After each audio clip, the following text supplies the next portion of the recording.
Just going to try and make sure that I can change the slide. One moment, please. Yeah, so let's get to the basics first. Of course, we all know the different microorganisms, bacteria, virus, protozoa, fungus, but most people tend to think of a virus as basically something which is an infective agent, something which lives in a cell. It's a parasite. Now, most of the time, when you say that it's a parasite, it means that really it needs a host, and in this case, a living host, a cell, in order to survive. So you have, if you look at the picture, you've got this nucleic acid molecule with a coat, which we tend to call a capsid in the case of a virus. And it's essentially different to a bacteria where if you look at the kind of armament the bacteria has to protect itself, it's much thicker. But nevertheless, the virus being inside a cell has its own little complications, and we'll come to that a little later. Now, there are different types of viruses, and I'm going to try and minimize this. So we've got DNA viruses and RNA viruses. The main broad difference would be that RNA viruses live in the cytoplasm, whereas DNA viruses actually assemble in the nucleus. And you can see on the left and right tables, different types of DNA and RNA virus. And throughout history, these have all been problems at one time or the other. And we all know how WHO had instrumental role in trying to reduce smallpox and eliminate it. But we also know the new challenges on the horizon with papillomavirus. Herpes has always been around, and on the right, of course, with chickenpox, and of course, in the 80s, the retrovirus causing HIV/AIDS, and now, of course, in the last decade or so, the coronavirus really hitting hard at times. So the infamous viruses in the last decade have been SARS, and we've had that, and then of course the MERS, which came in, especially in the Gulf region, and the coronavirus, which is, I think if I remember correctly, sort of discovered in the 30s, but actually defined and labeled in the 60s, and now probably on everybody's minds and tongues as we are in this year of 2020. So if you look at treatment, you really need to know a little bit of how viruses replicate.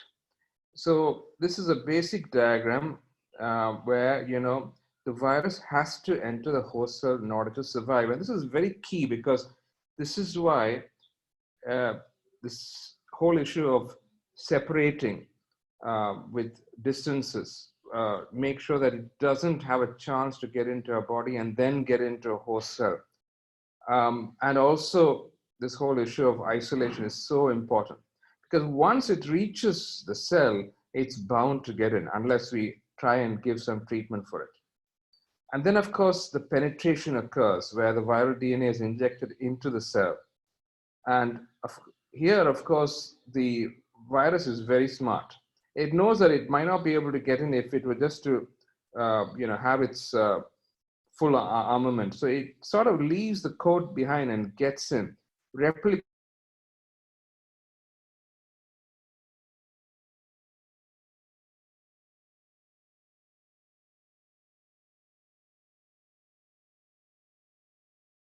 enough to survive outside for a little bit of time. And then they're assembled and released. So this is an important diagram because you can then see where the targets for treatment for viral replication should be. Now, this is also a message that it is sometimes difficult to target the treatment in viral diseases because they tend to live in the host cell. So both messages need to be taken to heart. Now, one of the challenges we therefore face with antiviral therapy is that when you have to get drugs into the host cell, that itself, from a kinetic point of view, is a challenge to design drugs which are accumulated inside the cell and gives a good effect. But you must also remember that once drugs are in the host cell, that itself can cause adverse effects and toxicity. And from a clinical point of view, I would say the most important thing is viral replication is at its peak, and that's when the symptoms are sort of experienced by the patient. And therefore, we got to remember that it's sometimes very difficult to treat on time with virus and viral infections. Now, I'm not very sure of the background of my audience because there are some people from arts and science colleges, some people from allied health and paramedical, and some people are medical. So I must say it's a bit of a challenge to discuss things because I'm not sure at what level to pitch it. But nevertheless, I think it's important to realize that in the early 40s onwards, once penicillin came in and the antibacterials came in, and everybody started knowing about antibiotics and antibacterials. But over the years and over the decades, there has been a gradual introduction of many antiviral drugs. Classically, though, one says you need to take rest and the immune system will sort of get rid of the virus. But there have been occasions and diseases among the viral infections which need added thrust with antiviral drugs. And that's why you see this whole kind of classification or categorization of antiviral agents. Now, here I put a particular classification which is based on the therapeutic use. So you have drugs like acyclovir, for example, which are used against herpes. You have drugs for influenza, and the famous one here, of course, is oseltamivir, which is used for H1N1 in 2009, and a controversial drug at that. Then you have other antiviral agents for other viral illnesses. For, again, ribavirin is a relatively more commonly used drug. And then, of course, a whole host of drugs for HIV, the NRTIs, the NNRTIs, and the protease inhibitors. I think it's important before we get into COVID to look at some of these drugs and realize what we're dealing with when it comes to antiviral medication. So let's look at the acyclovir, for example. It's a guanosine derivative, and that gives you an essence of how difficult it is to sometimes design and develop these drugs, and the fact that these may cause quite a few adverse effects. So acyclovir basically is used in herpes, though it has other uses. It inhibits the herpes virus DNA polymerase, which sort of allows the multiplication or the initiation of the multiplication. But it also can incorporate into the viral DNA and stops DNA strand elongation. Now, this is like, let's imagine you're at the airport, you're waiting for your luggage, and somebody puts a huge spanner into the conveyor belt, and the whole thing stops, and you don't get your luggage. So that kind of action mechanism is also there. The great thing about acyclovir is that it's very widely distributed. And this is crucial, especially for certain disease conditions. Like, for example, when you have herpes encephalitis, it is crucial that there's enough drug in the cerebrospinal fluid.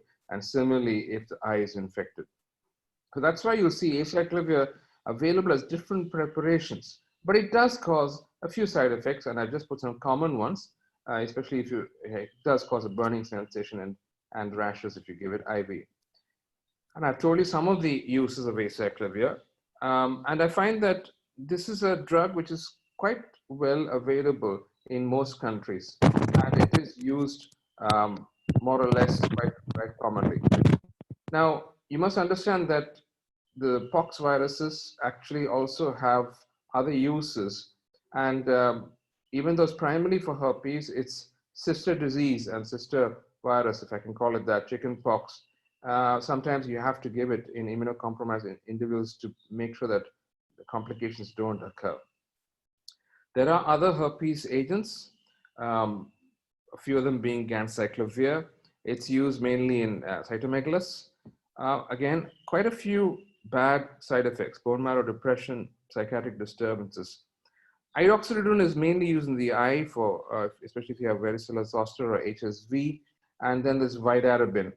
It was primarily brought into the market because it had less side effects than ioxidodone, but it can also be used as an alternative to acyclovir. Now, if you're not from a medical background, please don't worry about all these names and all these disease conditions. The primary purpose of me mentioning this is to tell you that there are antiviral drugs out there. So the primary mode of, let's say, healing in viral infections is to allow rest, to allow good nutrition, and to allow lack of stress, and most importantly, allow the immune system to take care of it. But this is a challenge. Once again, and let me repeat that, in many low and middle income countries, when nutrition is not good, you really can't rest if you're a daily wage laborer, and you're seeing that already in the country where with the lockdown, where they just can't get to work. There is stress, whether we're all humans, whether we like it or not. And therefore, and then there are people who have other comorbid conditions like diabetes or other immunocompromised conditions where you might have to take some of these drugs. And that's why, again, we have other antiviral agents which have come into the market, like amantadine, which has been used as a good prophylactic for influenza A epidemics, ribavirin, which is, if you know, you've all heard about broad spectrum antibiotics, which tend to take care of both gram positive and gram negative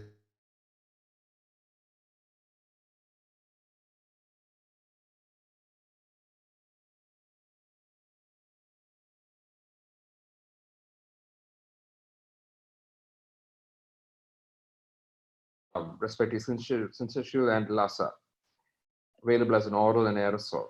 And then you have a very fantastic group of therapeutic agents called the gamma globulins.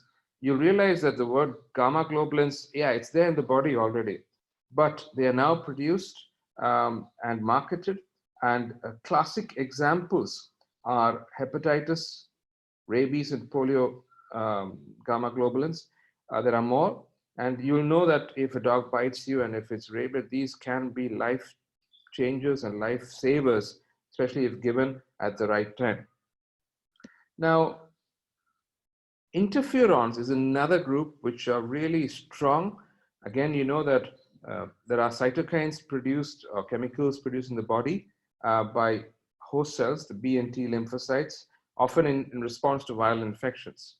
Now, these are now manufactured artificially by recombinant DNA technology, and they tend to suppress viral protein synthesis.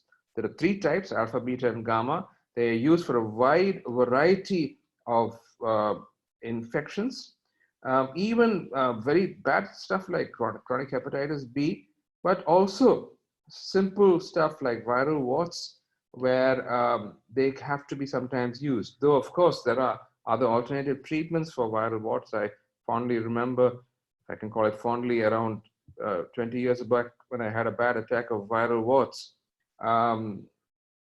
The cautery was one of the things which I used, but then later people told me about, porphyrin, and there's even a homeopathic treatment for that. It's quite effective, actually. So, but interferons is a strong group of agents used in viral infections, though it has, again, quite a few side effects. Now, coming to the big one, the big brother of antiviral agents, antiretroviral agents. And this, you can see these are just a few of them, which I've put here. But more importantly to look at is, again, the stages of how the virus enters and what all happens in order to multiply, as well as to be able to get into the system. So that's why you have antiretroviral agents which inhibit the fusion, right, at the entry level. And then some of them actually work at the replication level, especially the NRTIs and NNRTIs. And then, of course, at the production level to make sure that the protease inhibitors work here. And then there are other integrase inhibitors, etc. Now, you must remember, this is not going to be a detailed class of each drug and each side effect and each mechanism. I don't have the time, and I think this is something that all of you can actually read up if you're interested. But again, you've got to remember that most of these antiretroviral drugs have huge number of side effects. And we often tend to leave out the side effects when we are developing new drugs or discovering new drugs. So here, for example, in COVID, the whole mantra or the whole urgency has been, let's get a drug which can be effective. But people forget that antiviral drugs have a huge number of side effects. And this is just to illustrate that point. I know of people who have HIV/AIDS whose lives have turned to misery. Of course, they are so happy that they're able to get antiretrovirals at a relatively affordable cost now. But from a side effect point of view, their lives have turned to misery. I know people who are 1 month in the toilet or bathroom because of nausea, consistent nausea, vomiting, diarrhea, for example. And of course, more serious side effects. So there are drugs like, for example, efavirenz, which can cause changes in the behavior, can cause psychiatric influences actually. And life-threatening hepatotoxicity is possible with nevirapine. So again, let me just emphasize that these are not drugs to play around with. They have to be used as per prescription and if absolutely warranted. Now let's move on now, therefore, to this little creature. And very famous now, but the word corona, which means crown, probably came when the first discovery happened, because the feature that they saw were these kind of spikes around this almost circular structure. And that reminded them of the corona around the sun. And the corona around the sun cannot be normally seen, but you might know that when there's when the moon covers it and there's an eclipse, you can sometimes see the corona. So similarly, that's how this, if you look at the electron microscope photos, I don't have one here now, you'll see that corona effect. Now, I must say that this coronavirus has been in our textbooks for quite some time. We've all studied it, but probably when we all studied it, we never knew how it's going to affect our lives as we're going through it right now. Now, what I want to bring to you with these colorful little images is to focus on the fact that, yes, it is like a normal virus, but it is a single strand, positive sense RNA virus. It's got its little envelope, and this little envelope, which is bilipid, is extremely important because that's why when you use soap and water, this little thing is destroyed by the detergent. Then last but not the least is that these little things, the spikes. And this is so important for the virus to be able to actually bind on and fuse into a host cell. And these are the antigenic parts. Of course, let's not forget there are other types of glycoproteins and phosphoproteins, all of which are important. And I'll tell you a little example in a few other slides. And this is a very complicated slide, I must say, but I took it and put it in here because I wanted to show you that when this was sort of notified on 31st December to the, I think if I remember correctly, the WHO country office in China, and then subsequently notified to the whole world probably by around 10th of January, if I remember the dates correctly. They also did an extremely important thing, and which was to share the sequencing of the virus.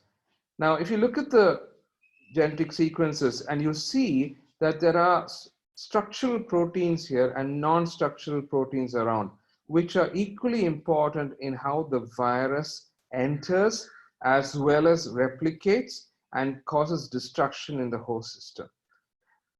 And the second point I want to make with this slide is that there is an important thing going on in our body, and that is basically the heme metabolism. Now, the porphyrin metabolism.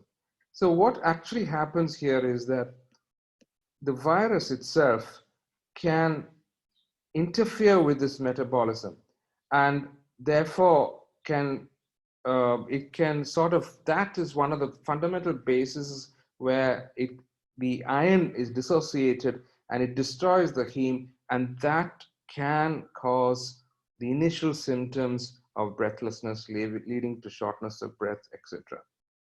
So if you really realize that this shortness of breath often happens at the viral peak, and this viral peak can be anywhere on this particular level, but the more important thing to understand is that a severe COVID patient who has a high viral load also has a long virus shedding period, which means that therefore that the viral load of severe cases being much higher than mild cases will be associated with severe clinical outcomes. This is again an important feature because later, as you see, the spread is not just because of the infectivity, but also the news making of corona or COVID-19 was because of the deaths. And a huge number of deaths because of pneumonia and moving to severe acute respiratory illness, and then acute respiratory distress, and then a shutdown of the systems.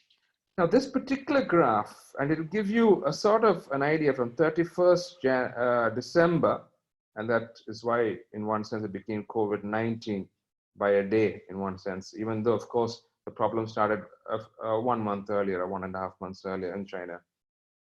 And you'll see that the countries which is affecting currently, at least, seem to be US, America, and Europe.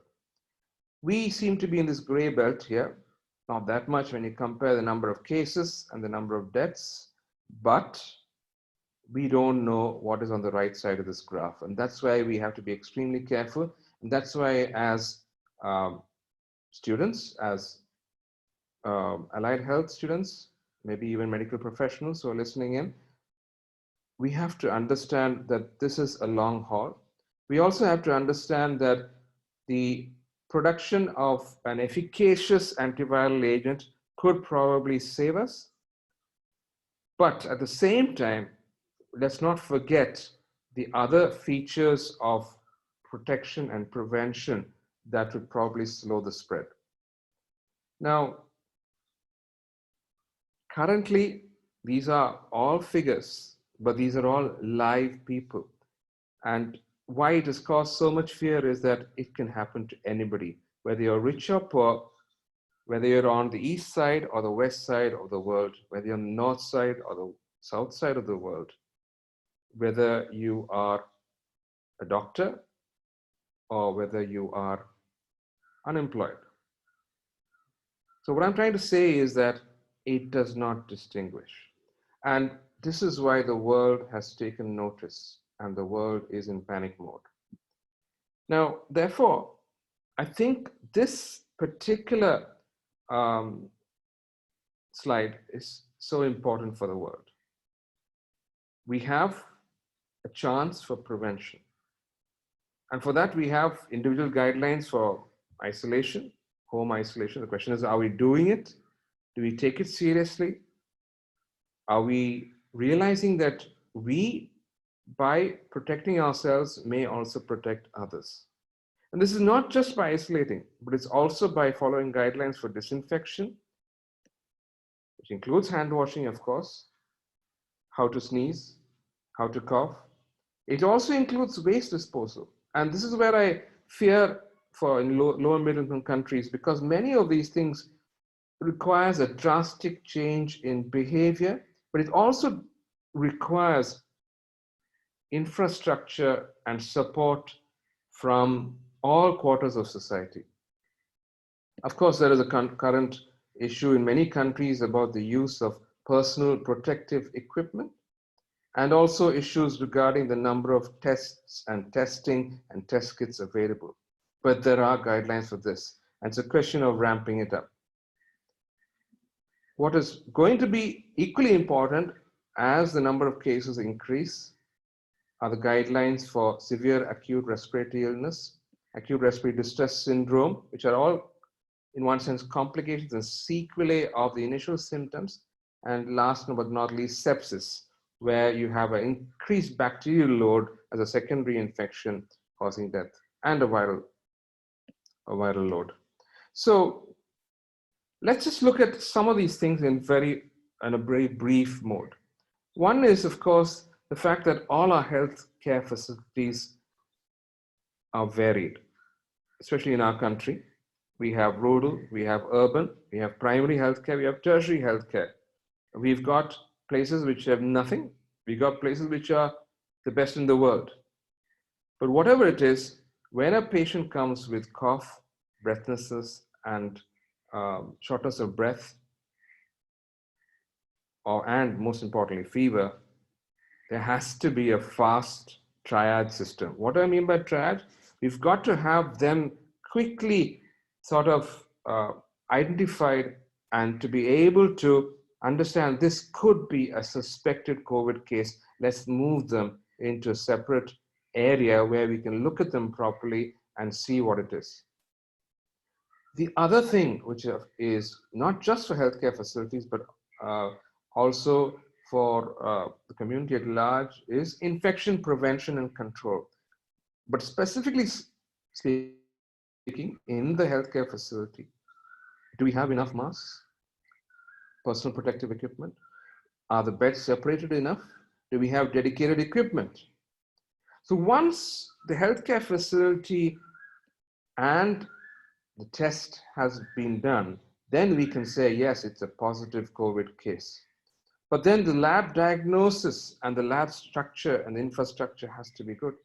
And this is where things have been a challenge in many low and middle income countries. But the guidelines have helped, and the governments have really tried to ramp up testing. Now, if you look at testing, I've given a bit of a complicated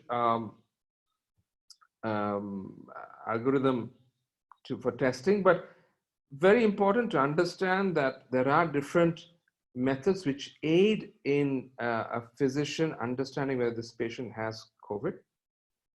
But of course, the PCR and the antibody test will really help you to be definite about things. Now, I'm not going to go through this slide, but I would like to say that there have been situations, especially in China, where the definition of the case depended on what kind of diagnostics they were using. So at one point they moved to CT scan, looking for pneumonia and other things, and that changed the numbers. And that's why you see a sudden jump in numbers in China at one particular point of time. But nevertheless, the people are doing a lot of research into these areas to see how we define the case and how do you make things definite in the shortest possible time and the most affordable way. Otherwise, to do mass screening is almost impossible. And that's why the clinical suspicion becomes so important and not just reliant on diagnostics. Unfortunately, or fortunately, I don't know which way to put it, the COVID positive case is based on a diagnosis, a diagnostic, and therefore we still have to be able to test. So testing becomes so important. But what about management? Of course, this is another important thing where people are flooding in different countries, hospitals with mild symptoms, no evidence of pneumonia, which is basically, for those who are not medical, pneumonia is basically an infection of the lung. And one of the biggest problems has been that hospitals are normally such infectious places. So when you have large numbers of potential patients or patients coming and flooding for mild symptoms, that itself can be a problem and a high risk for everybody concerned. That is why the isolation at home, once somebody has seen you and you know, okay, fine, it's very mild, is going to be so important. But what happens if you have a severe disease? Then, of course, you're reliant. Remember, there is no specific proven therapy at this point. Therefore, all these other things come into play. Good oxygen therapy, fluid management, and this is important because we need to use only isotonic crystalloids and a conservative fluid management. Often, people who move into severe respiratory failure with pneumonia can have what is known as a wet lung. So you've got to not make sure you don't overload fluids into the body. And of course, if you have a bacterial infection or suspected to have a secondary bacterial infection, then of course you may have to give very high antibiotics in order to save the patient. And let's not forget the debate about steroids. Steroids can be life-saving, but please remember that steroids also accumulate fluid. And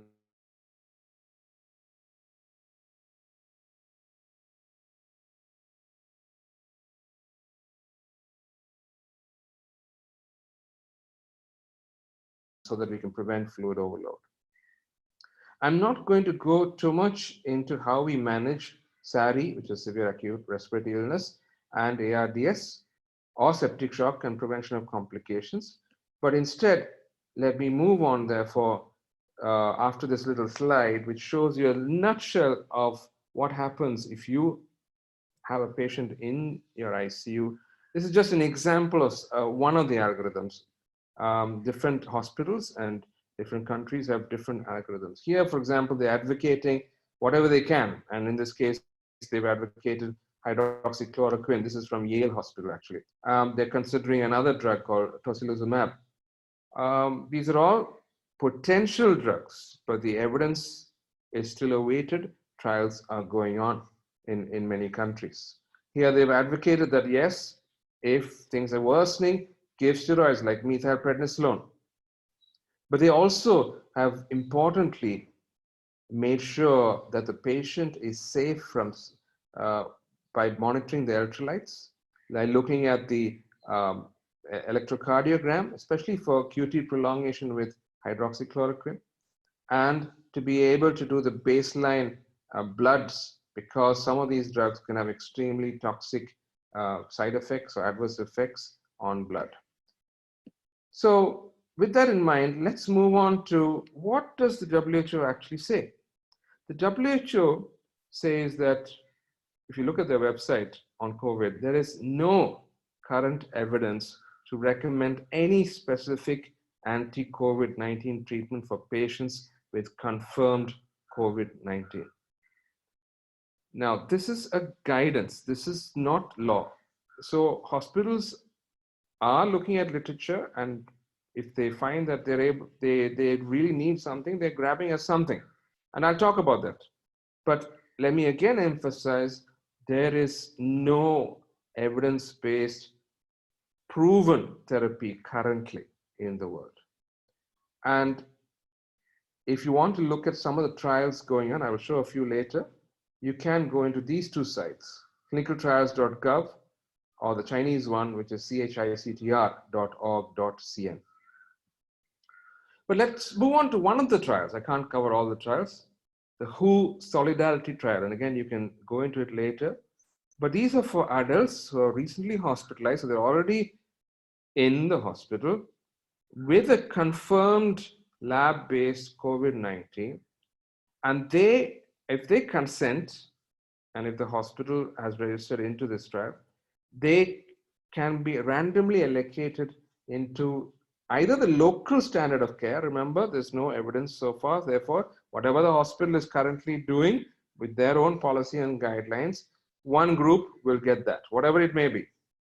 And the second group will continue with that local standard of care, but also get any one of these drugs, remdesivir, chloroquine or hydroxychloroquine, lopinavir with ritonavir, or lopinavir with ritonavir plus interferon beta 1 alpha. So let's have a look at some of these drugs, shall we? These drugs, if you're going to be given in this trial, they have to be followed up for the entire length of their hospital stay. And one of the primary endpoints is death. But that's not all.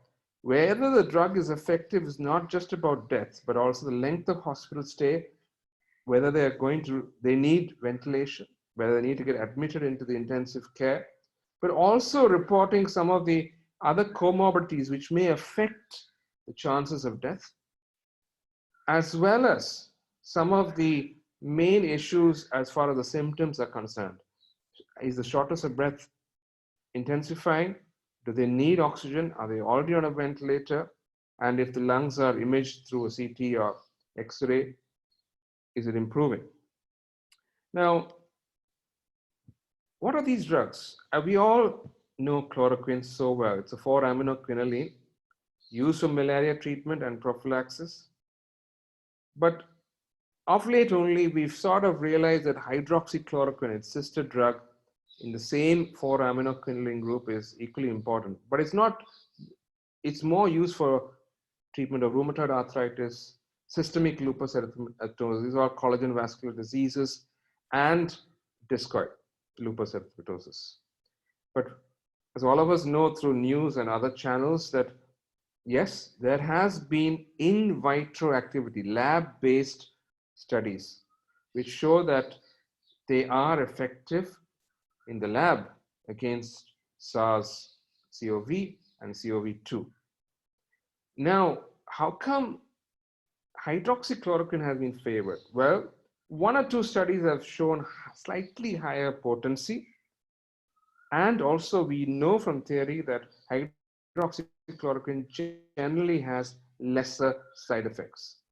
Now, there's a bit of an important study, though controversial, from China originally, where there was a chloroquine given and there was some amount of clinical and virological benefit. But there are a lot of huge methodological issues with this study, and the numbers were relatively small.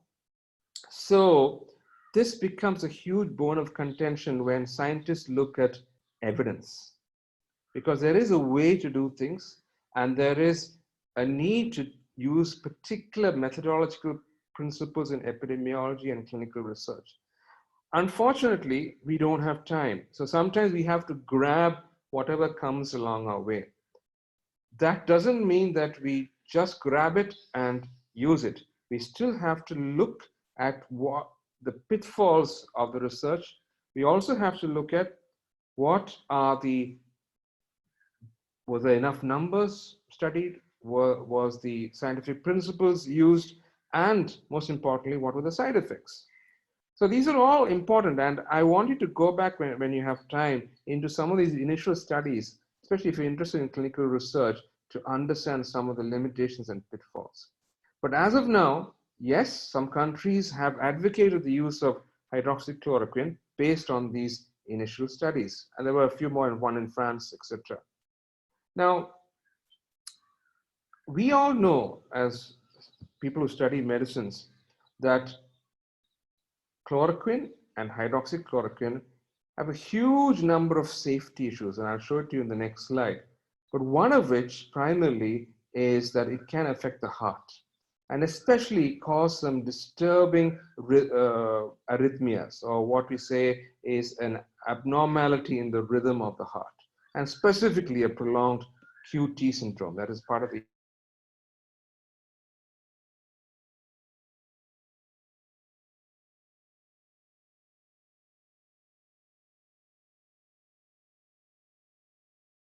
how chloroquine affects or impedes the falciparum, which causes malaria. You'll notice again this whole issue of hemoglobin and iron all coming into the picture. So usually what happens is that there is a process by which hemozoin is formed, and this allows the falciparum to survive. But chloroquine actually inhibits this step and leads to accumulation, which is toxic. Now, interestingly, for coronavirus, there is also a similar kind of play on the heme. And this is also because of the change, as it moves into the lysosome and the change in the pH, there is a kind of a play sort of inhibiting the virus. So there are some potential avenues here that really need to be explored and are being explored. So let's not count out chloroquine or hydroxychloroquine because of lack of evidence. No, that's not the case. Evidence is moving along and we need to be certain about it. Now, but we also need to realize that there are a lot of adverse effects.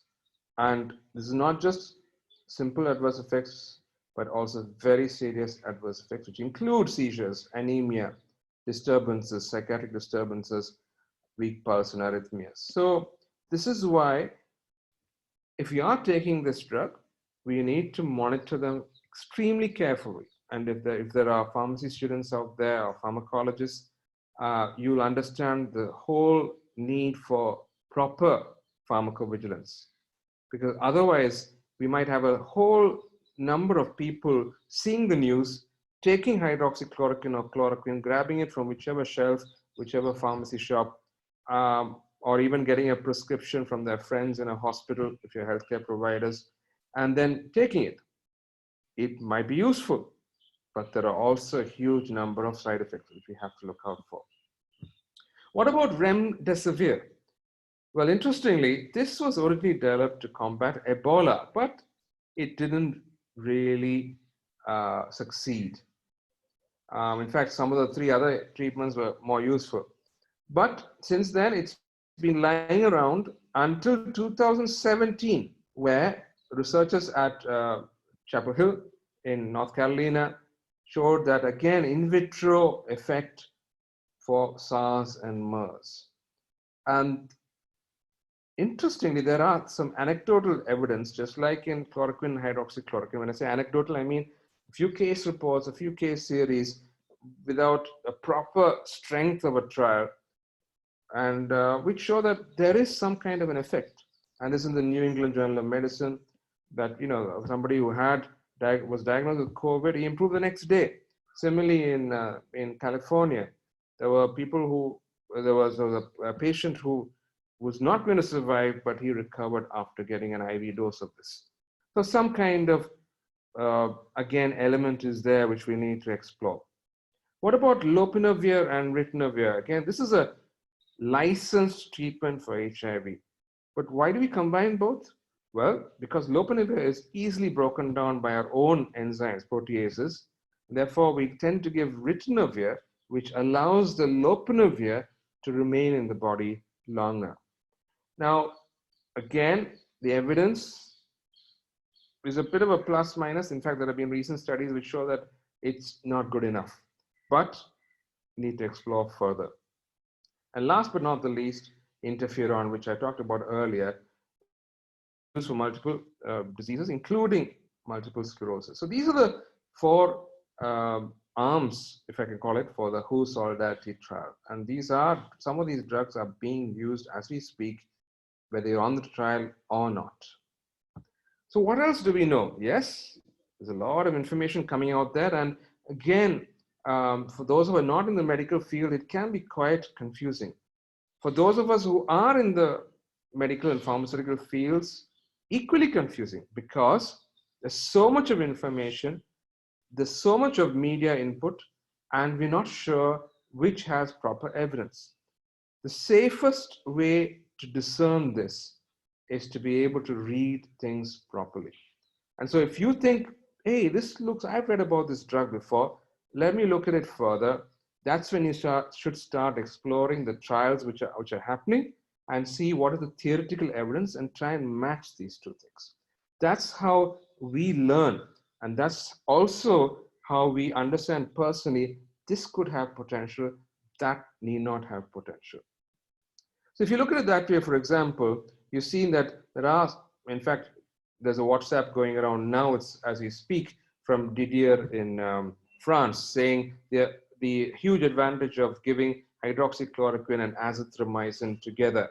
But as I was reading through some of the, it's just a publication which is going to come, but as I was reading through some of the details on that, there are a huge number of methodological issues in how it's being put together, including the denominator, as well as some of the fatality rates which have come. And you need to read it properly as a case study before really advocating it as this is going to be our magic remedy. Let's not forget that we know that azithromycin and chloroquine or hydroxychloroquine both can cause arrhythmias, and therefore, is it safe? That has to be studied. But these are huge trials. These are huge studies, and these kind of trials have to be looked at carefully. Trials on tocilizumab, favipiravir, and even holistic kind of trials, not drug-based, but could be based on mechanical ventilation, whether to use PEEP or not, whether to give antibiotics or not. These are a huge amount of learning which is needed in a short period of time. What do we need to know? I'll give you a simple example. Ivermectin, a drug which has been used in river blindness in the lab, now has been shown to have good efficacy. What's happening in the trial? There are antibodies which are being trialed now. There are vaccines which are being trialed now. And there are a huge number of studies. I'm going to just give you 3 slides on just a few studies. Nothing in particular, but antivirals, monoclonal antibodies, trials on ARDS itself, trials on plasma-based therapy, convalescent serum.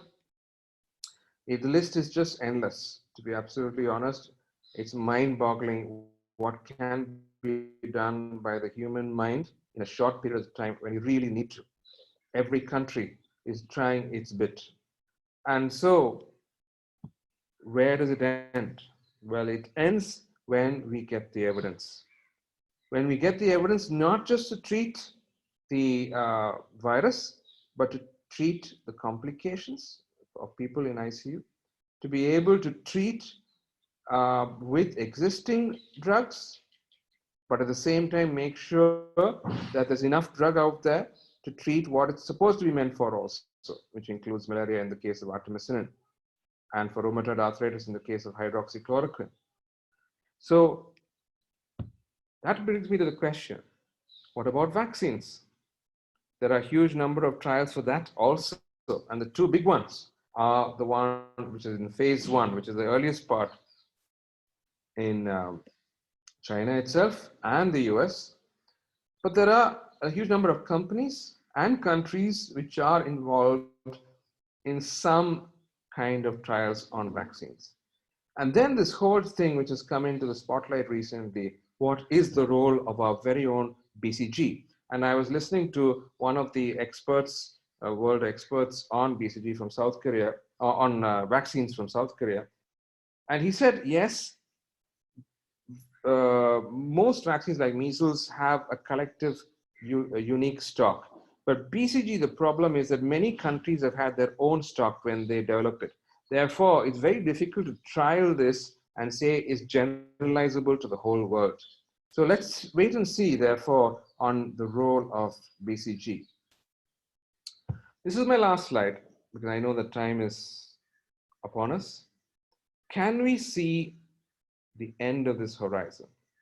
We can see the sun, but Trump was saying we see light at the end of the tunnel. But I'm not so sure that it's a tunnel, really. In fact, it's probably going to be hills and valleys, and we'll have our ups and downs in these few days, weeks, and months to come. The real question is whether we have the persistence, whether we can afford to get past these hills, really, and to be able to have enough resources and mental willpower and have collective social responsibility to go as a group across these pathways till we see the proper horizon.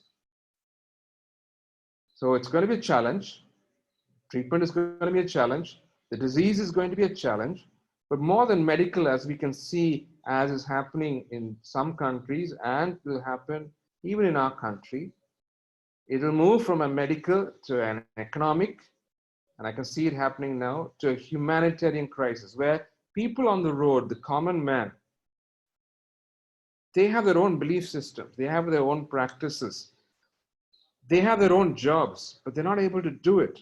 And this is causing an untold stress on the psychology of the individual as well as their own work and their family. And I think as responsible members of society, whoever is listening in, we need to be acutely aware that this is not just a medical problem. We need to be able to help those around us economically as well as in a humane way. And this is the challenge that our leaders have, and we as individuals have, our society has. Because if we don't take part properly in self-isolation and hygiene and have enough PPEs and do quarantine in a proper way, the curve is not going to flatten. Because we don't really have proven antiviral treatment. We have weak evidence. We can try it. We have trials ongoing, but it will take time. Vaccines will take time. And most importantly, we have all kinds of states in our country, but many places, whichever state, have inadequate health infrastructure and difficult suboptimal health systems. This being a holistic issue, not just medical, we need to be able to understand that these things, the health infrastructure, suboptimal health systems, our society, our community, and their belief systems and their practices all play a part in whether we can get past these hills and valleys. So let me end with a quote. For humanity, it's a challenge, real and true, but by working together, we probably can get through. But most importantly, I think we need to think together, and I'm so happy that Philip arranged this session for all of us. If you think together, probably we can break through. But the real challenge is, as humans, can we stick together? Thank you very much for your patient listening. And let me just move out of the slide share so that if there are any questions, that I can take it. I know there's not too much time, but let me just see. Thank you very much.